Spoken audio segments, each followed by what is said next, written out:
Welcome to a compact version of Video Car Review. Our reviews are always pretty long, but indeed I've driven and presented the Volkswagen Tiguan already.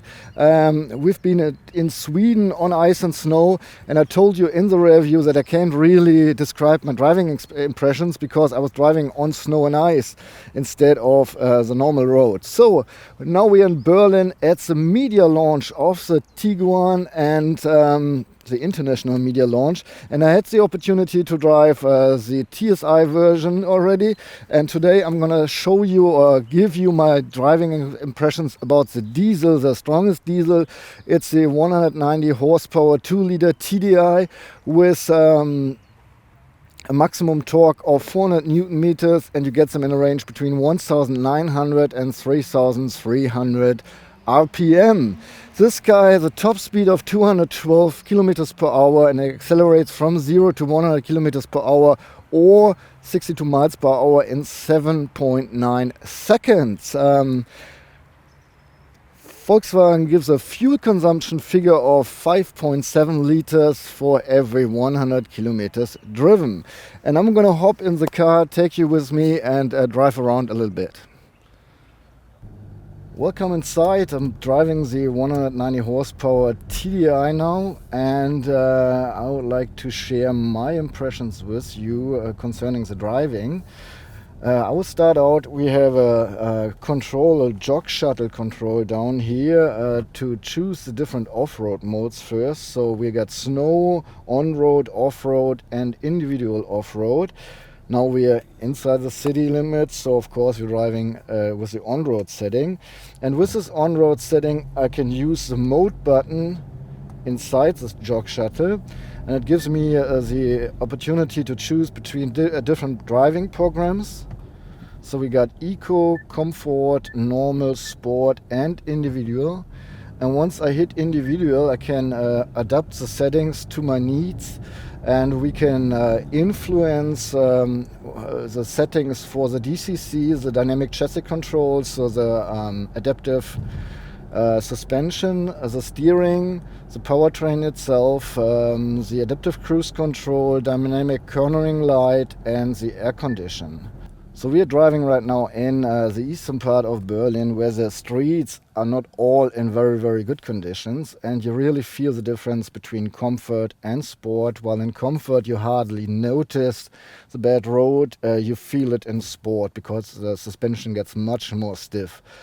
I would not call sport a really sport setup because it's an SUV, and overall you won't go on track with the Tiguan. However, I think when you're on the Autobahn or the highway, the sport setting makes sense to give you a bit of better street performance, while when you drive in normal traffic, the comfort setting is much more comfortable and suits your needs much better, I guess. I have no complaints about the brakes. You can, once you put your foot on the pedal for the brake, it's really sensitive, so you can use it tenderly to slow down the car very slow, and you really can work with the brake. It's not that, you don't feel what's going on, and I like this. I do enjoy the steering. Of course, we're driving an SUV, so we don't have this very, very direct steering. However, once you drive in slow traffic or you're trying to get into a parking spot, which I will just do here, just to show you how it works. So I might have the need to get into a parking spot here, and I'm not parking in a good manner. I just want to show you how the steering works. So it's very easy, that's already it, to go in here. And once again to go out. So the whole way to use the steering while parking or getting into tight spaces is very easy and supportive. And overall you do have a quite big car, and the steering helps you to handle this car with ease in city traffic. While when you drive on the normal road, As I said, it's not too direct, the steering, not at all, especially in the middle. Does not react too fast. And it gets a little bit better when you drive in sport, but for me, from my experience here driving, you don't need the sports steering setting.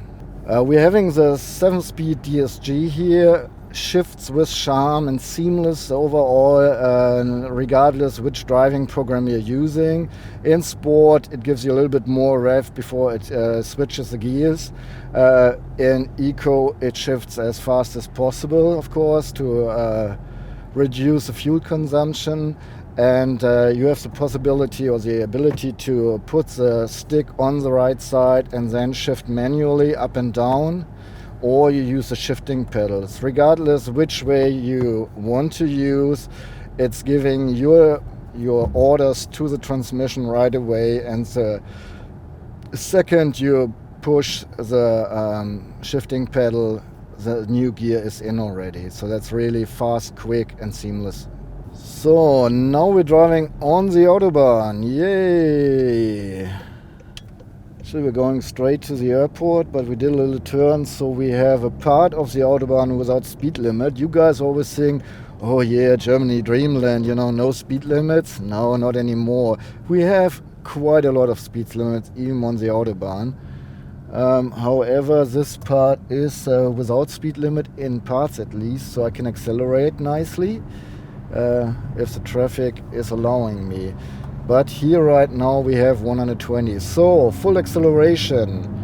Put the car in sport, 100, 120, and that's already the speed limit. I have two opportunities to go in sport. Either I just pull the handle or the stick, or I use the driving program and choose sport. Overall, the car is a silent runner. Up to speeds of 100 kilometers per hour, you hardly hear anything.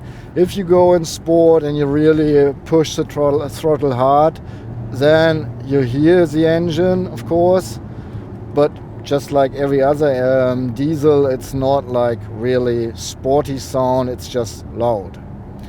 And I like the 180 horsepower TSI a little bit more, concerning the even 80 here on the Autobahn. 80 on the Autobahn, you get it. So it's a silent runner, you don't have wind noises up to speeds of 100 kilometers per hour. They really start that I notice them at a speed of 120 kilometers per hour. And then with 140 kilometers per hour they get notable loud. And the faster you go, the louder they get. But still, even if you drive 160 kilometers per hour, 100 miles per hour, then you still have a decent conversation, so I think that's fine. Alright, and here we go. 120 is the speed limit right now.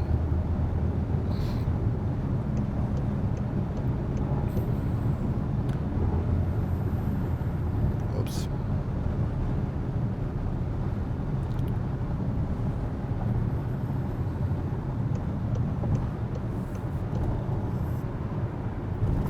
Just watching the traffic behind me before I start accelerating.